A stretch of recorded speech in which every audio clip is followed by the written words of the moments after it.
दोस्तों आज मैं बात करने वाला हूँ various concept of acid and base के बारे में। ये चैप्टर बहुत ही इम्पोर्टेंट है और इसका इस्तेमाल जो है जो 11-12 के बच्चे हैं, जो डिप्लोमा इंजीनियर के बच्चे हैं और प्लस जितने भी अंडर ग्रेजुएट स्टूडेंट हैं जो केमिस्ट्री पढ़ते हैं उनको काम आएगा। प्लस वेरियस कम्पिटिटिव एग्जामिनेशन में भी, जनरल साइंस में भी सभी क्वेश्चन पूछे जाते हैं। यूपीएससी में भी क्या कहते हैं, जनरल साइंस में, जनरल केमिस्ट्री में एसिड बेस से भी क्वेश्चन, या बीपीएससी जो क्वालिफाई करते हैं उनमें भी क्वेश्चन पूछे जाते हैं। तो मैं सोचा कि इसमें भी बात किया जाए। तो जनरली एसिड बेस के बारे में क्या कहते हैं, 3 कंसेप्ट है। पहला आर्हेनियस कंसेप्ट। तो according to Arrhenius concept, acid are the substance that releases H+ ion to their aqueous solution and base are the substance that releases OH- ion to their aqueous solution। Acid ऐसे substance को कहेंगे जो H+ ion donate करे अपने aqueous solution में। तो H+ donor जितना भी H+ डोनेट करेगा, डिसोसिएट करेगा, वो क्या होगा, एसिड होगा। जैसे HCl है, HClO4 है, H2SO4 है, HNO3 है, HF है। ऑक्जेलिक एसिड का फॉर्मूला है तो H2C2O4.2H2O। उसके अलावा एसिटिक एसिड है। उसके अलावा कुछ मतलब CH3OH, मतलब अल्कोहल भी एसिडिक होता है, वो भी क्या कहते हैं, एसिडिक है। तो यहाँ पर जितना भी आपको मोलिक्यूल को देखना है, कंपाउंड को देखना है, कंपाउंड को देखने के बाद अगर देखेंगे उसमें H+ अगर निकलेगा तो वो एसिडिक होगा। और एक चीज़ मैं आप लोगों को बता दूं कि किसी भी जो एसिड है, एसिड में से जितना H+ आयन निकलता है वो उसका कहलाता है बेसिसिटी। तो number of replaceable H+ ion from an acid is known as क्या कहते हैं, बेसिसिटी। जैसे कि HCl के केस में एक H+ निकलेगा तो उसकी बेसिसिटी 1 हो जाएगी। H2SO4 के केस में 2 H+ निकलेगा तो उसकी बेसिसिटी 2 हो जाएगी। H3PO4 के केस में उसमें H+ जो निकलता है 3 निकलता है तो उसकी बेसिसिटी 3 हो जाएगी। उसके बाद H3PO3, लेकिन H3PO3 के केस में उसका जो बेसिसिटी 2 ही होगा क्योंकि 2 H+ निकलेगा। उसके अलावा H3PO2 के केस में जो क्या कहते हैं एक H+ निकलेगा तो उसका बेसिसिटी 1 हो जाएगा। ऑक्जेलिक एसिड में भी उसका जो क्या कहते हैं बेसिसिटी है वो 2 होगा। बाकी एसिटिक एसिड में अगर देखा जाए तो एक उसकी बेसिसिटी कितनी हो जाएगी, 1 हो जाएगी। तो आपको देखना है कि एसिडिक में कौन सा हाइड्रोजन H+ डोनेट करता है। तो किसी भी मोलिक्यूल को देखेंगे तो मोलिक्यूल में सारे हाइड्रोजन एसिडिक नहीं होगा। एसिडिक होने के लिए कंपलसरी ये है वो हाइड्रोजन एसिडिक होगा जो किसी ऐसे एलिमेंट से जुड़ा हुआ होगा जिसमें हाइड्रोजन और उस एलिमेंट में इलेक्ट्रोनेगेटिविटी का डिफरेंस हो। फॉर एग्जाम्पल जैसे CH4, कार्बन से 4 हाइड्रोजन जुड़ा हुआ है लेकिन इसमें कोई भी एसिडिक हाइड्रोजन नहीं है क्योंकि कार्बन और हाइड्रोजन में इलेक्ट्रोनेगेटिविटी का डिफरेंसेस ज़्यादा नहीं है, तो इसमें कोई भी एसिडिक नहीं होगा। लेकिन अगर हम लोग लिखें CH3OH, तो मतलब एक कार्बन से 3 हाइड्रोजन जुड़ा हुआ है और उसी कार्बन से ऑक्सीजन जुड़ा हुआ है, उससे हाइड्रोजन जुड़ा हुआ है, तो वो OH बॉन्ड, ऑक्सीजन और हाइड्रोजन में इलेक्ट्रोनेगेटिविटी का डिफरेंस बहुत ज़्यादा है, तो वो हाइड्रोजन क्या हो जाएगा, एसिडिक हो जाएगा। तो CH3OH के केस में एसिडिक हाइड्रोजन 1 हो जाएगा और उसका बेसिसिटी कितना हो जाएगा, 1 हो जाएगा।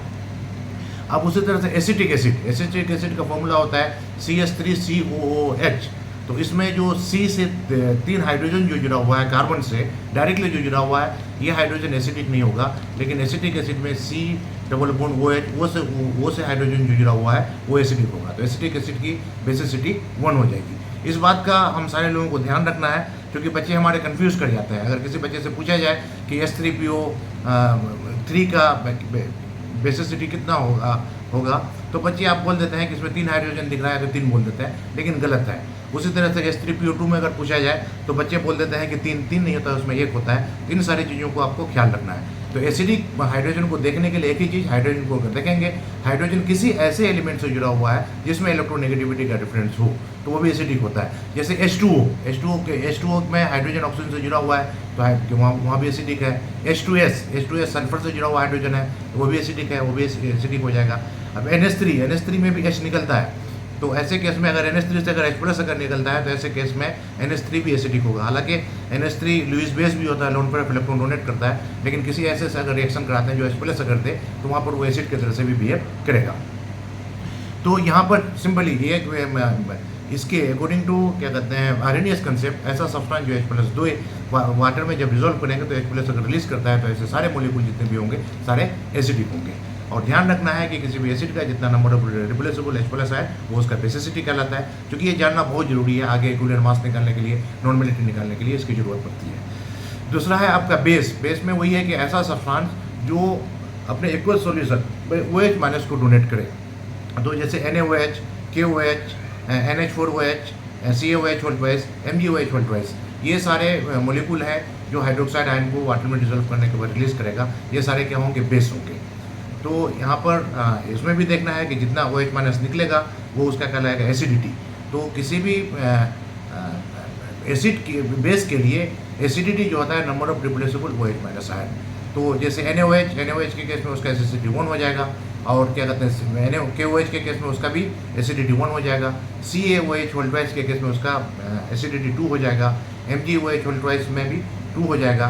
तो इसी तरह से सो ऑन, इस तरह से आपको देखना है एसिड और बेस का ये एक चीज़ है, यानी कि H प्लस डोनर एसिड हो गया और OH माइनस डोनर क्या हो गया, बेस हो गया। तो इसमें एक कंडीशन क्या है कि इसमें एक्वस सॉल्यूशन होना जरूरी है।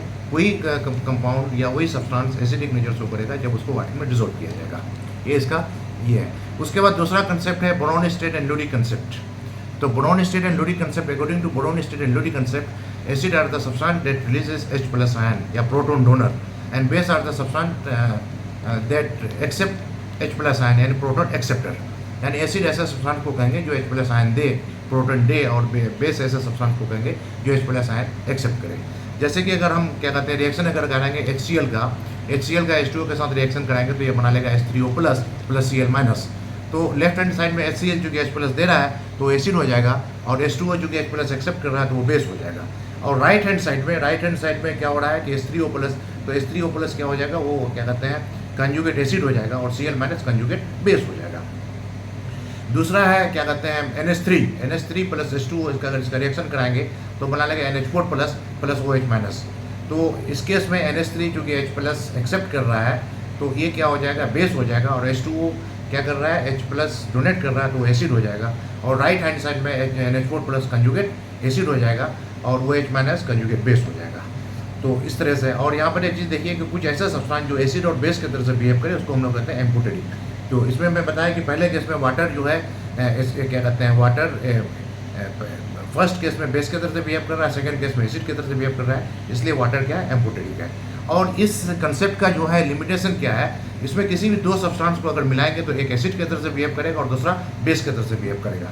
जैसे कि H2SO4 स्ट्रॉन्ग एसिड है, और क्या कहते हैं HNO3 भी स्ट्रॉन्ग एसिड है, लेकिन जब दोनों को अगर मिलाएंगे तो H2SO4 एसिड की तरह से एक्ट करेगा और HNO3 बेस की तरह से एक्ट करेगा। सिमिलरली HClO4 का रिएक्शन अगर कराएंगे H2SO4 के साथ तो HClO4 क्या करें एसिड की तरह से बिहेव करेगा और H2SO4 बेस की तरह से बिहेव करेगा। ये इसका लिमिटेशन है।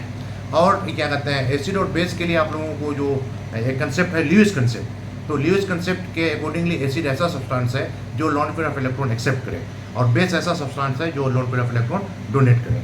आप लोग देखे होंगे किसी भी एलिमेंट मोलिक्यूल का जब ल्यूइस स्ट्रक्चर अगर बनाएंगे तो आप देखेंगे सेंट्रल एटम के राउंड में आइदर इलेक्ट्रॉन डेफिशिएंट होता है या उसमें लोन पेयर ऑफ इलेक्ट्रॉन होता है। तो वो देख करके आपको डिसाइड करना है कि कौन ल्यूइस एसिड है कौन ल्यूइस बेस है। अगर आप NH3 का अगर वो स्ट्रक्चर अगर लिखेंगे तो NH3 में नाइट्रोजन में एक लोन पेयर ऑफ इलेक्ट्रॉन होता है।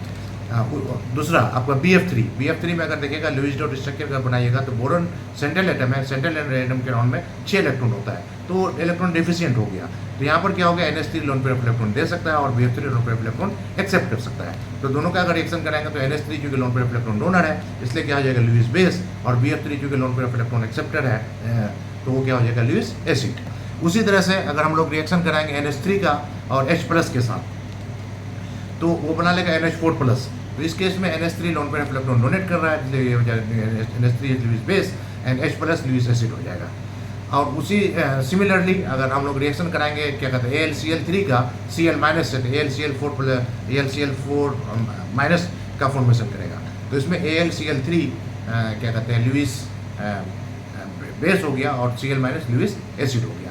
ये मोटे मोटे तौर पर 3 कंसेप्ट हैं एसिड के, Arrhenius concept, Bronsted and concept and Lewis concept. उसके अलावा बहुत सारे भी कंसेप्ट हैं, बहुत सारे कंसेप्ट के बारे में जानने की जरूरत है। उसके अलावा आप लोगों को एग्जाम्पल खोजना है, कुछ मैं एग्जाम्पल बता रहा हूँ, उसके अलावा बहुत सारा एग्जाम्पल आप लोगों को अलग अलग जगह से आपको ये करना है, खोजना है। तो एसिड और बेस के बारे में आप लोगों